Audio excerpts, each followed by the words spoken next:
Bonjour. Conflit Israël-Palestine à quand un cessez-le-feu? Israël mettra de longues années à cicatriser la plaie béante ouverte par les attaques terroristes du 7 octobre.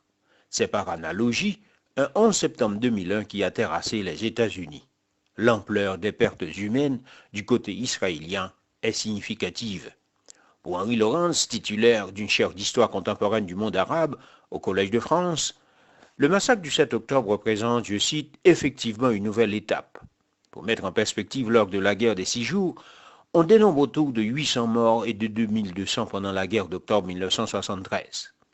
La seconde intifada, quant à elle, a causé un peu plus de 1000 morts israéliens, dont une grande majorité de civils. Autrement dit, si l'on considère ces chiffres du côté israélien, le massacre du 7 octobre s'aligne sur l'échelle des crises majeures qui ont frappé Israël. Cela marquera assurément un tournant dans l'histoire du conflit israélo-palestinien. Fin de citation. C'est, en termes clairs, un nouveau traumatisme ajouté à d'autres qui hantent et forgent la mémoire d'Israël. L'une des caractéristiques de ce présentisme mémorial, c'est d'avoir tué en raison de son appartenance à une nation, à une catégorie déterminée. Mais c'est également un danger où les événements du présent sont réactivés selon les prismes du passé. La mémoire de la Shoah reste donc présente.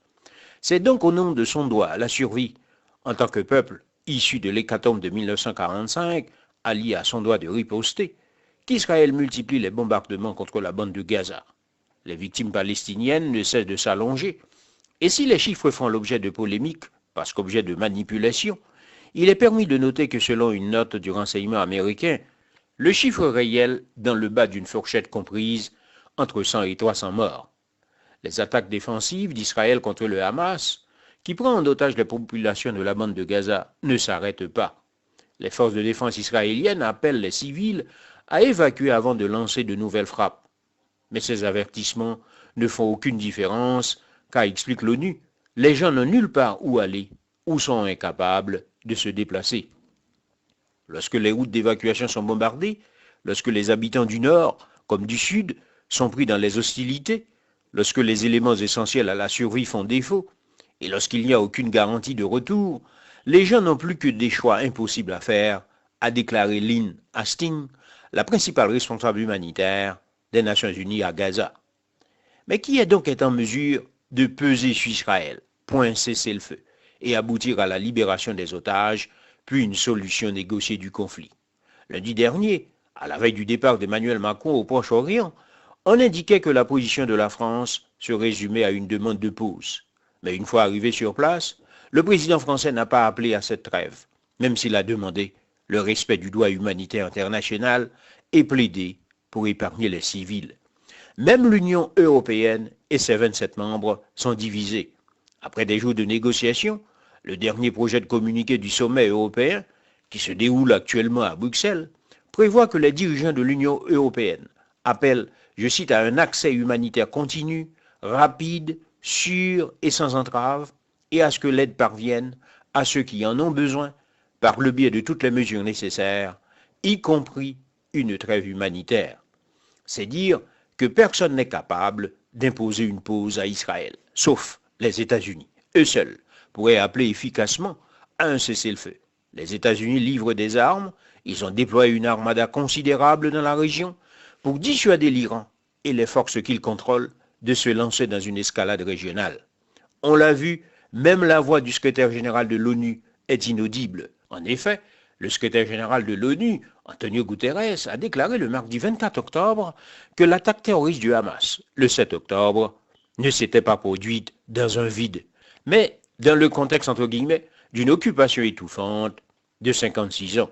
Le secrétaire général avait bien pris soin d'ajouter que les griefs du peuple palestinien ne peuvent justifier les attaques effroyables du Hamas. Je cite, « Monsieur le secrétaire général, dans quel monde vivez-vous? Sans aucun doute, ce n'est pas le nôtre, » a rétorqué le ministre des Affaires étrangères israélien Eli Cohen. Comment pouvez-vous conclure un accord de cessez-le-feu avec quelqu'un qui a juré de tuer et de détruire votre propre existence?